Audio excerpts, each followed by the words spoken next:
नमस्कार, मैं हूं श्वेता सिंह। आप देख रहे हैं आज तक। अब से कुछ रोज पहले तक दिल्ली एक करिश्मे का नाम थी। करिश्मा उस आंकड़े का जो आम आदमी पार्टी लेकर आई थी अपने साथ। लेकिन क्या आज उस करिश्मे में हम कुछ उस अहंकार की बूंदें देख रहे हैं जिससे सावधान किया था खुद अरविंद केजरीवाल ने? इस वक्त कुमार विश्वास हमारे साथ हैं। कुमार, सबसे पहले तो मैं यही आपसे पूछूंगी कि आपने नेशनल एग्जीक्यूटिव की वो मीटिंग चेयर की थी जिसमें वो फैसला लिया गया था जिसके आसपास ही सारा विवाद सिमटा हुआ है। अब उस मीटिंग का सच क्या है? देखिए, मैं लगातार ये बात कहता रहा हूं कि किसी भी पार्टी, किसी भी संगठन, किसी भी परिवार का एक न्यूनतम निजी अनुशासन होता है। उस एनी की मीटिंग में भी उठते समय सब साथियों ने ये तय किया था कि अब रिस्पॉन्सिबिलिटी रिशफल होंगी। कुछ लोग दूसरी रेस्पॉन्सिबिलिटी छोड़ेंगे, नई रेस्पॉन्सिबिलिटी लेंगे। वो क्या रेस्पॉन्सिबिलिटी होगी उस पर चर्चा कर लेंगे, अरविंद आ जाए, उनका स्वास्थ्य ठीक हो जाए। और फिर एक बात ये भी तय हुई थी कि बाहर निकल के केवल कुमार चूंकि चेयर कर रहे हैं वो अधिकृत रूप से अपनी बात कहेंगे, बाकी साथी सब गले मिलके आराम से हाथ मिलाकर गए। लेकिन दुर्भाग्यपूर्ण तरीके से लोगों ने बाहर टिप्पणियां की। सब मुझसे बहुत वरिष्ठ हैं, सब मुझसे बहुत उनका बड़ा अनुभव है सामाजिक जीवन का, राजनीतिक जीवन का। मैंने लगातार कोशिशें भी की, जब भी कोई बात बाहर आने थी उससे पहले मैंने सबको फोन किया कि भाई आप ये मत करिए। लेकिन कभी किसी ने अपनी निजी अभिव्यक्ति की स्वतंत्रता, किसी ने अपनी आत्मा और किसी ने पता नहीं कौन सी वायवीय बातें करके ये सब बातें बाहर कहीं। और हम निश्चित रूप से उन सब कार्यकर्ताओं से क्षमा मांगना चाहते हैं। मैं व्यक्तिगत रूप से क्षमा मांगता हूं कि ये नहीं उसी वजह से है ना कि एक तरफ मयंक गांधी कहते हैं कि योगेंद्र यादव और प्रशांत भूषण दोनों तैयार थे इस्तीफा देने के लिए, उसके बावजूद उन पर कार्रवाई हुई। मनीष सिसोदिया ने कहा कि दरअसल सशर्त इस्तीफे की बात वो कर रहे थे कि मनीष सिसोदिया, गोपाल राय भी जाएं तब हम जाएं तो कोई दिक्कत नहीं है। तो इन सारी चीजों, ये जो खबरें निकल रही हैं, तो आप तो खुद कह रहे हैं कि आप अधिकृत हैं वो बयान देने के लिए, तो हुआ क्या था? क्या वाकई वो इस्तीफा देने को तैयार थे या नहीं? देखिए श्वेता, आप मुझे इस सवाल को किसी भी प्रकार से पूछ लीजिए, 360 जो अंश होते हैं उनमें किसी तरह से पूछ लीजिए, मेरा एक ही जवाब रहेगा कि पार्टी की एक निजी अनुशासन है। मैं उससे बाहर पिछले 4 वर्षों में कभी नहीं गया, क्योंकि मैं तो वाचिक परंपरा से आया हूं। तो मैं आपको कुछ नहीं बताऊंगा कि अंदर क्या हुआ था। मैं एनी की मीटिंग थी, हम लोग अधिकृत हैं, नेशनल काउंसिल ने हमको चुना है, देश के कार्यकर्ताओं ने हमें चुना है। हमने बाहर आकर एक बात कही कि कुछ साथियों की रिस्पॉन्सिबिलिटी शफल की जाएगी, कुछ को नई जिम्मेदारियां दी जाएंगी, कुछ की जिम्मेदारियों से मुक्त किया जाएगा। ये कोई बहुत खराब बात नहीं है, सामान्य बात है। और बाहर अधिकृत लोग नहीं थे कि बोले, उसके बाद भी लोग बोले। मुझे अब भी उम्मीद है हम ऐसे टर्मोइल से लगातार निकले। हमें वो दिन भी याद है कि जब अन्ना जी ने कहा मेरा फोटो इस्तेमाल मत करना, मेरा नाम इस्तेमाल मत करना। मेरे पिता ने मुझे फोन करके कहा अब तुम नष्ट हो गए हो, बंद करो ये सब दुकान, अपने कवि सम्मेलन में लगो। लेकिन उसके बाद भी हम रहे। हम लोकसभा के चुनाव के बाद भी याद है जब भाजपा के मित्रों ने मुझे व्हाट्सएप किया, 4 आदमी पार्टी, 4 बच गए हैं मगर पार्टी अब भी बाकी है। वो बेचारे खुद 3 नहीं बचे। आज वो ट्विटर पर, फेसबुक पर नैतिकता पढ़ा रहे हैं, आज वो पारदर्शिता की बात कर रहे हैं। 2 बातें हैं, या तो डेमोक्रेसी है या नहीं है। डेमोक्रेसी है तो वोटिंग हुई, इसका मतलब वोटिंग तो हुई। आपको भी पता है, आप खुद कह रहे वोटिंग, सारे चैनल्स कह रहे वोटिंग हुई। मार्गदर्शक मंडल में अडवाणी जी को भेजा जाएगा, इसकी वोटिंग हुई थी क्या? राष्ट्रीय बोझ श्री राहुल गांधी जी राष्ट्रीय उपाध्यक्ष बनाए जाएंगे, शायद नैतिक अधिकार नहीं रह गया है मार्गदर्शक मंडल कहने का। लोकतांत्रिक तरीके से बात हो रही है, क्योंकि बातें तो हो ही रही हैं। क्या बैठक से पहले कंसेंसस बनाने की कोशिश हुई थी? नहीं, देखिए बैठक से ऐसा कोई क्या नया हो गया है कि बहुत कंसेंसस बनाई जाए, बहुत इसमें काम किया जाए। सब यही कह रहे हैं कि भाई अगर आप पीएससी से 2 साथी बाहर आए, मैं खुद आने को तैयार हूं, चलिए मुझे बताइए। अगर इससे किसी की क्षुधा शांत होती हो तो मैं छोड़ देता हूं, आज आपके चैनल पे लाइव छोड़ देता हूं पीएससी। सामान्य कार्यकर्ता की तरह काम करूंगा, तब भी तो कुमार विश्वास रहूंगा ना, तब भी तो जाके रैली करूंगा ना पंजाब में, तब भी तो जाकर उत्तर प्रदेश के भ्रष्टाचार के बारे में बोलूंगा। क्या फर्क पड़ जाएगा? मैं इस काम के लिए आया था कि इस पार्टी में नहीं रहना किसी पद पर। सबसे कठिन चुनौती अमेठी दी गई तो गया था ना, गया था 4 महीने बाद, तपा था ना तपा था, वजन कम किया था कि नहीं किया था, किसी भी आम आदमी पार्टी नहीं, फिर तो किसी भी आम पार्टी की तरह हो गई है पार्टी। फिर नहीं, देखिए राजनीति में जिनसे आप लड़ रहे हैं उन शत्रुओं के दुर्गुण आपके अंदर आते, उससे लड़ना आपको पड़ेगा, आपको अम्यूनिशन तैयार करना पड़ेगा अपने अंदर। हमने लोकपाल कर रखा है, हमने कमेटी बना रखी है और हम एक दूसरे से संवाद कर रहे हैं। मैं फिर आपसे कह रहा हूं श्वेता कि ये छोटी मोटी चीजें हैं, इनमें लगातार ऐसा होने पे जो अंदर की कुछ बीमारियां हैं वो उभर आती है बाहर। जब भी ऐसा कुछ होता है, कोई ना कोई मुफ्ती शमून कासमी, कोई ना कोई बिन्नी, कोई ना कोई राजेश गर्ग, कोई ना कोई शाजिया तुरंत बाहर आके प्रवचन रत हो जाते हैं और कहते हैं कि देखिए लोकतंत्र नहीं हो रहा, फलाना नहीं हो रहा, ढिमका नहीं। अरे भैया अपना घर देखो, कश्मीर में अलगाववादियों के चरणों में पड़े हुए हो, उसको देखो, हमें ज्ञान ना दो। नहीं चलिए ना, उस पर तो हम बात कर ही लेते हैं, लेकिन ये बात नहीं समझ में आती है। कुछ फिक्स सा लगता है कि अरविंद केजरीवाल उस बैठक में नहीं गए थे। ठीक है, वो बेंगलुरु में है, उनका ट्रीटमेंट चल रहा है, सब कुछ हो रहा है, लेकिन ये सारी चीजें यहां पर चल रही हैं, उठापटक चल रहा है, केजरीवाल यहां पर नहीं है, उस बैठक में भी नहीं आए थे रहते हुए। वजह क्या थी? स्पष्ट था पहले से कि ये एक्शन लिया ही जाना है और बाद में उसे एक लोकतांत्रिक जामा पहना देना है। मैं आपकी पत्रकारिता की मेधा को प्रणाम करता हूं कि आप तीसरी बार भी वही सवाल पूछ रही हैं जिसका मैं एक ही जवाब दूंगा कि मैं एक अनुशासित व्यक्ति हूं। मैं कोई भी आपको ऐसी बात नहीं बताऊंगा, ऐसी कोई बात नहीं करूंगा एनी में क्या हुआ था। दूसरा, जब अरविंद जेल में थे, लोकसभा चुनाव के बाद हम मनोबल क्षीण लोग थे, हमारा कार्यकर्ता बहुत चिंतित था। उस समय जब तिहाड़ में थे वो, शाजिया आलमी ने एक प्रेस कॉन्फ्रेंस की, उन्हें अरविंद से कुछ शिकायतें थी। मैंने उनको फोन करके कहा ये उचित समय नहीं है, ये एक संकट का समय है, ये परेशानी का समय है, हम जूझ रहे हैं, ऐसा मत करिए। वो नहीं मानी।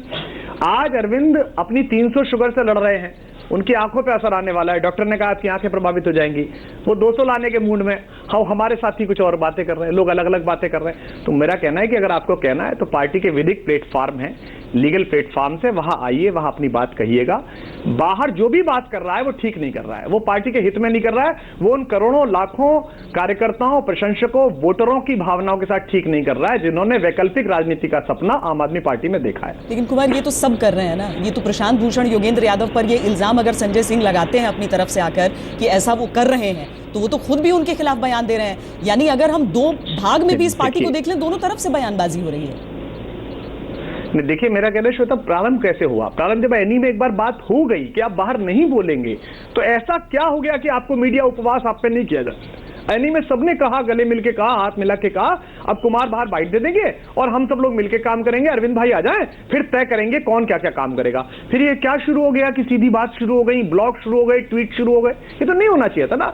मीडिया हमको बहुत हाइप देता है, बहुत जगह देता है। एक छोटी सी पार्टी है जो एक प्रदेश में काम कर रही है, उत्तरांचल में क्या हो रहा है, अरुणाचल में क्या हो रहा है, साउथ में क्या हो रहा है, कश्मीर में क्या हो रहा है, इस पर कम चर्चा होती है, हम पर ज्यादा चर्चा होती है। थोड़ा सा उपवास अगर हम कर लेंगे तो कौन सा पहाड़ टूट जाएगा। और मैं फिर कहता हूं, सागर मंथन के बाद अमृत निकलता है। हम ऐसे मंथनों से बहुत गुजरे हैं, हमें वो समय सारे याद हैं जब हमको राइट ऑफ कर दिया गया था। हम फिनिक्स की तरह फिर इसी सत्य की रात से दोबारा और निकलते हैं। आज 67 हैं और पंजाब के खेत हों, चाहे बंगाल के मैदान हो, चाहे उत्तर प्रदेश की समस्याएं हो, हम उनसे लड़ने के लिए सदा तत्पर रहेंगे, सदा तैयार रहेंगे और इसी आपसी मंथन से ही हम एक सद्भाव निकाल लेंगे। जिनका सत्य के साथ रहना होगा वो साथ चलेंगे और जिनकी व्यक्तिगत महत्वाकांक्षाएं, लिप्साएं होंगी, वो कहेंगे कि मुझे कहीं और जाना है, भाजपा में बैठेंगे ना प्रवक्ता बनकर। जिन्हें सत्य के साथ लड़ना था वो आज भाजपा में बैठ के बता रहे हैं कि क्या सही है क्या गलत है। तो जो लड़ने के लिए खड़ा होता है उसे तो आप लोग निकाल ही देते हैं, बाहर का रास्ता दिखा देते हैं। तो फिर वो किसी पार्टी में चले ही गए तो फिर क्या गलत हो गया? नहीं, लड़ने के लिए किससे लड़ेंगे आप बताइए ना। मेरे लिए सबसे दुर्भाग्यपूर्ण क्षण होगा कि मैं अरविंद से, मनीष से, योगेंद्र भाई, प्रशांत भाई से लड़ूं। मैं लड़ूं तो किससे? मैं भाजपा के भ्रष्टाचार से लड़ूं, कांग्रेस के वंशवाद से लड़ूं, मैं इस देश की राजनीति में व्याप्त उस व्यवस्था से लड़ूं जिसके कारण मैं सड़न से महसूस करता हुआ अपना कवि सम्मेलन, अपनी नौकरी, प्रोफेसरशिप छोड़कर आया था। मैं इनसे क्यों लड़ूंगा? जिस दिन मुझे ऐसा लगेगा इनसे नहीं लड़ना है तो उस दिन मैं कहूंगा भाई मैं सहमत नहीं हूं आपसे अंदर, या तो मैं बाहर आ जाऊंगा या मैं कहूंगा ठीक है भाई जैसा चलाने वैसा चला लिया, हो सकता है। लेकिन एक समूह का निर्णय तो आप स्वीकार करेंगे ना। घर में भी 5 लोग होते हैं, शाम को सब्जी क्या बनेगी इस पर विचार होता है ना। बच्चा कहता है मैं कुछ और खाऊंगा, मां कहती है कुछ और खाऊंगा, उसके बाद एक बनता है ना। ऐसा तो नहीं होता कि सब्जी उठा के बाहर फेंक दी जाए या दूसरा आदमी सड़क पर चिल्लाने लगे कि अब तो मैं दूसरे होटल में खाना खाऊंगा, आज मेरे घर में कटहल बन गया है। ये क्या है? लेकिन इन सारी चीजों से आहत हो गई ना। घर में कटहल बनने से अंजलि दमानिया आहत हो गई, निकल गई घर से बाहर, आपके आम आदमी पार्टी को छोड़ दिया। नहीं, अंजलि का आपने ये बयान चलाया, लेकिन अंजलि का बाकी बयान भी चलाइए। अंजलि ने ये भी कहा है कि मैं इसकी प्रतीक्षा करूंगी, मैं इसकी सत्यता की प्रतीक्षा करूंगी। 10 महीने बाद आज अचानक राजेश गर्ग नामक एक महा अवसरवादी, घोर अवसरवादी दुरात्मा, अगर उसके अंदर का सत्व जाग गया, इसलिए चूंकि एक चिट्ठी लिखी है योगेंद्र भाई ने, तो सोचिए सही वो ऐसा क्यों कर रहा है। जब कुछ ऐसा होता है आप धो पहुंच के एक हाजी शमून काश्मी को बिठा देते लाके, एक किसी और को लाके बिठाते, अरे ये तो बहुत दुष्ट है, ये तो बहुत नालायक है। इस देश की सारी भ्रष्टाचार, सारी नीचताओं की जड़ अरविंद केजरीवाल है। उस स्टिंग ऑपरेशन पर मैं आऊंगी, लेकिन अभी जिस योगेंद्र यादव और प्रशांत भूषण के मुद्दे पर हम चर्चा कर रहे हैं, मैं आपसे जानना चाहती हूं कि पार्टी के भीतर आपके पास आंतरिक लोकपाल है, जांच क्यों नहीं हुई इन आरोपों की? अरे देखिए, आंतरिक लोकपाल भी है, जांच कमेटी भी है, हमारी पार्टी का आंतरिक मसला है, हम इस पे काम कर रहे हैं। और उस दिन जब हम उठे थे इसके बाद उठे थे कि हाँ इस पर काम करेंगे, जहां जहां शिकायतें होंगी एक दूसरे को हम पहुंचाएंगे, कहां कहां किसकी शिकायतें किसने की थी, हमारे प्रत्याशियों के बारे में शिकायतें किसने की? कांग्रेस ने, बीजेपी ने? उनकी क्या औकात है वो शिकायतें करेंगे? 307, 302, 304 बलात्कार के आरोपियों को पार्लियामेंट में बिठाने वाले वो हमारी शिकायत करेंगे? हमारे ही लोगों ने शिकायत की। प्रशांत ने कहा कि हम सहमत नहीं है, लोकपाल जी के पास वो चिट्ठियां गई, लोकपाल जी ने 2 के टिकट काट दिए, 10 को कहा ये लड़ सकते हैं, हम प्रचार करने के लिए गए। अब बात तो खत्म हो गई ना, या अब भी मैं यही बातें दोहराऊं, यही बातें कहूं, तो ये तो ठीक नहीं है ना, कहीं ना आपको सहमत होना पड़ेगा। तो ये पार्टी की आंतरिक बातें हैं, ये आंतरिक प्लेटफॉर्म पे हो जाएंगी, अगली एनी की मीटिंग में हो जाएगी, नेशनल काउंसिल की मीटिंग में हो जाएगी। कम से कम जिन लोगों ने आपको $10 दिए, ₹5 दिए, 3 मिनट का समय दिया, एक ट्वीट पे जो लोग लड़े लोगों से कि तुम गलत कह रहे हो, अरविंद ठीक आदमी है, कुमार विश्वास सही आदमी है, जिन्होंने आप में भरोसा रखा, आपके स्टिंग ऑपरेटेड करके दिखाए गए। मेरा स्टिंग दिखाया गया जिसमें मैंने कहा चेक दो या कैश दो, मुझे तो टैक्स देना ही है, मुझे तो टैक्स देना ही, काट दिया गया और चैनलों ने चला दिया। फिर भी लोगों ने भरोसा रखा, नहीं कुमार विश्वास ऐसा नहीं। कुमार, मैं मानती हूं कि ये आपकी पार्टी का आंतरिक मसला है, लेकिन आपको नहीं लगता है कि दिल्ली के प्रति जवाबदेही है? पिछली बार 49 दिनों की सरकार की जब आपकी पार्टी जिक्र करती थी तो उसमें जिक्र इस बात का होता था कि रोज कितने काम किए गए और आखिर में कितना काम हुआ, जिसके आधार पर दूसरी बार इतनी सीटें। सवाल आपने पूछा, तो इस बार तो आपके दिन कितने गुजरे हैं उससे दोगुने विवाद हो गए, सिर्फ बयान आते हैं। मैं आपसे यही कहना चाहता हूं कि जो ठेके के मजदूर थे, जो ठेके के लोग थे, उनके नियमितीकरण की प्रक्रिया प्रारंभ हो गई। क्या हमारे मीडिया ने उस पर बहस की? द्वारिका में जो एक वाटर प्लांट सदियों से बंद पड़ा था उसको हमने चालू करा के वाटर सप्लाई शुरू कर दी। आदर्श शास्त्री ने तुरंत उस पर कोई चर्चा हुई? हरियाणा सरकार उसके खिलाफ अप्रोच कर रही है कि नहीं से बंद करिए, द्वारिका के लोगों को पानी नहीं मिलना चाहिए। वहां से कौन कौन लोग विधायक बन गए, सांसद बन गए, लेकिन द्वारिका में आदर्श शास्त्री ने उस वाटर प्लांट को चालू करा के उसे दोबारा शुरू करा दिया। जल बोर्ड का उपाध्यक्ष कपिल मिश्रा सुबह से घूम रहा है, एक एक जगह जाके सीवर देख रहा है, इस पर चर्चा हुई लगातार। अभी इस समय 8:30 बज रहे हैं या जो भी समय हो रहा है, मैं आपको चुनौती देता हूं, आज तक का संवाददाता सेक्रेटरिएट चला जाए, सत्येंद्र जैन मेरा मंत्री वहां बैठ के काम कर रहा है। सेक्रेटरिएट में तो जाने की मनाही है ना पत्रकारों को, बैठ के काम कर रहा है। अरे नहीं पत्रकार ऐसा तो नहीं कहिए आप, बिल्कुल आप भी विक्टिमाइज पे कर रहे हैं। वहां पत्रकार हैं, बाहर निकलता दिखेगा। मनीष सिसोदिया ने कह दिया था नहीं आएंगे, आखिर में आएंगे तो हम आपको ब्रीफ करेंगे। आपने कभी देखा कि कोई इतने बजे तक काम करता हो? 6 बजे चले आते थे, 5 बजे चले आ गए, हो गया, अपने दोस्तों की फाइल हो गई, अपने धंधों की फाइल हो गई, निकलो यहां से। लेकिन वो लोग बैठे हुए हैं, इस पर कोई चर्चा कर रहा है कि मंत्री 10-10 बजे तक काम कर रहे हैं, जाने नहीं दे रहे हैं। कैंटीन को एक्स्ट्रा आवर्स खुलवाया है। मनीष को पहले दिन रात को 10 बजे खाने को कुछ नहीं मिला, पता चला कैंटीन बंद हो गई, तो उसने कैंटीन वाले से रिक्वेस्ट किया कि भाई रुक जाया करिए, मैं रात में देर तक काम करता हूं, मैं ब्रेड वेड खाना चाहता हूं। लेकिन इन चीजों के बारे में सिर्फ कुमार विश्वास क्यों बोल रहे हैं? आपकी चिट्ठियां ज्यादा लीक होती हैं पार्टी की, काम का बखान कम हो रहा है। नहीं देखिए, मैं फिर कह रहा हूं कि अफसोसनाक है और इसके लिए सारे वॉलंटियर्स से मैं खुद क्षमा मांगता हूं, क्योंकि मैं इसमें मध्यस्थता कर रहा हूं, अब भी प्रयास कर रहा हूं, आज भी मैंने बहुत सारे लोगों से बात की है। लेकिन मैं उन सबसे कहना चाहता हूं, सियाह रात नहीं नाम लेती ढलने का, यही तो वक्त है सूरज तेरे निकलने का। आपने इतनी आस्था दिखाई है, इतनी जिम्मेदारी दिखाई है, एक दिन में ऐसा कैसे हो जाता है? अचानक एक आदमी कहता है अरविंद केजरीवाल ऐसा ऐसा ऐसा, ये तो नहीं चलेगा साहब। उपवास करेगा 15 दिन, हड्डी गलाएगा तो अरविंद केजरीवाल, लड़ने जाएगा तो अरविंद केजरीवाल, 28 सीट जीत जाएगा तो जादू हो गया केजरीवाल का, केजरीवाल फिर से। उसके बाद अगर लोकसभा हार जाएगा तो तू ना लाएगा, तू बाहर निकल, ये सब तो नहीं चलेगा साहब। ऐसा तो रखिए, आपने संगठन में उसको ताकत दी है, राष्ट्रीय अध्यक्ष बनाया, संयोजक बनाया, सितंबर तक उसका कार्यकाल है, अनुशासित सिपाही होकर काम करिए। सितंबर में चुनाव लड़ लेना ना। मुझसे लोग कहेंगे मैं ही लड़ लूंगा अरविंद के सामने, भैया मैं तू अपना मुख्यमंत्री रह, चल मैं चुनाव लड़ता हूं। लोकतांत्रिक तो बनिए, लोकतंत्र में आस्था तो रखिए, ऐसी क्या परेशानी हो गई है? ये बहुत बड़ा सपना है, आपको माध्यम बनाया, आपको पता नहीं ईश्वर आपसे क्या कराना चाहता है। 1000 साल की इस देश की गुलामी का सूरज आपकी छाती से, आपके हृदय से वो निकलवाना चाहता है। आप छोटी चीजों में फंसे पड़े, इन छोटी चीजों से बाहर निकलिए। बहुत छोटी चीजें हैं, लोकसभाएं, राज्यसभाएं, विधानसभाएं, ये मुख्यमंत्री पद, आपसे कुछ बड़ा करवाना चाह रहा है ईश्वर, तो उसके साक्षी बनिएगा। भगवान बहुत मुश्किल से ऐसा मौका देता है। उम्मीद हम यही कर रहे हैं कि सब लोग समझें इस बात को। एक ब्रेक के लिए रुक रहे हैं कुमार, ब्रेक के बाद हम उस स्टिंग ऑपरेशन के बारे में आपसे चर्चा करना चाहेंगे। इस ब्रेक आम आदमी पार्टी को मैंडेट ऐसा दिया कि कोई विपक्ष बचा नहीं, लेकिन विरोध पार्टी के भीतर ही शुरू हो गया, और जिस तरह की सरफुटअव्वल अभी जारी है उसी पर हम चर्चा कर रहे हैं। कुमार विश्वास हमारे साथ हैं। कुमार, सीडी के बारे में क्या कहेंगे आप? जो स्टिंग ऑपरेशन किया गया है, जिसमें वो केजरीवाल जो साफ सुथरी राजनीति की बात करते थे, वो विधायकों को तोड़ने की बात कर रहे हैं। देखिए, आज भाजपा के मैं कुछ साथियों को सुन रहा था, कांग्रेस के साथियों को सुन रहा था, वो कह रहे थे केजरीवाल सरकार बनाना चाहते थे। अच्छा, तुम चुनाव मंदिर समिति का अध्यक्ष बनने के लिए लड़ते हो? गंगा जी पे तुम चादर बिछाने के लिए लड़ते हो? नहीं, फर्क है। सरकार चुनाव जीतने और जोड़ तोड़ में फर्क है। वो जोड़ तोड़ है। हॉर्स ट्रेडिंग शब्द एक पत्रकार बोल रहे थे, ट्रेडिंग क्या होती है? कुछ खरीदना। क्या उसमें अरविंद ने ये कहा कि इन्हें खरीद लो, इन्हें मंत्री बना दूंगा, इन्हें पैसे दे दूंगा? उसने कहा कि आप बात करिए। अगर देखिए, मुझे पता नहीं वो सत्य कितना है कितना नहीं है, क्योंकि जिस आदमी ने दिया है उसकी सत्यता तो बहुत ही संदिग्ध है। उस व्यक्ति ने मुझे वो भेजा था और कहा था कि मेरा टिकट पक्का कराइए, अन्यथा मैं एक्सपोज कर दूंगा। मैंने उसको लिख के भेजा, जो ब्लैकमेल मत करिए, जो करना है करिए। ये आज की बात नहीं है, ये महीनों पूर्व की बात है। और मैंने तुरंत पार्टी को फॉरवर्ड भी कर दिया था वो सब, कि भाई इसने ये भेजा है, देखो ये क्या कह रहा है। उसमें वो यही तो कह रहे हैं कि भाई अगर कुछ विधायक अलग समूह बनाकर दिल्ली में सरकार चलाने के लिए हमारा समर्थन करें तो हम सरकार दोबारा बनाना चाहते हैं। इसमें क्या बात है? 6 लोग आ जाए हमारे साथ, क्योंकि उसमें 3 मुसलमान हैं, वो बीजेपी की तरफ जा नहीं सकते हैं, हमारी तरफ आ सकते हैं। तो आपको ये गलत नहीं लग रहा है?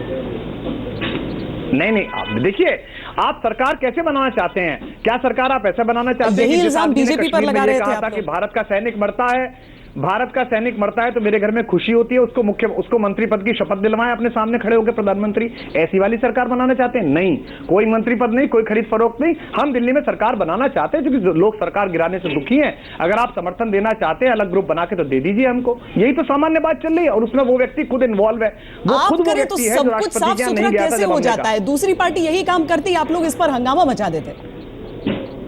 नहीं, दूसरी पार्टी कैसे काम करती है? मैंने अभी आपको बताया, दूसरी पार्टी ऐसी करती है कि कसम राम की खाते हैं, मंदिर वहीं बनाएंगे। ये नारा देने वाले जिस व्यक्ति ने ये कहा कि मंदिर की जगह सुलभ शौचालय बना दूंगा, उन्हीं कांशी राम के चरणों में 11 महीने बाद गिर के उनके कुछ मंत्रियों को मंत्री बना के गठबंधन की सरकार बनाने लगे।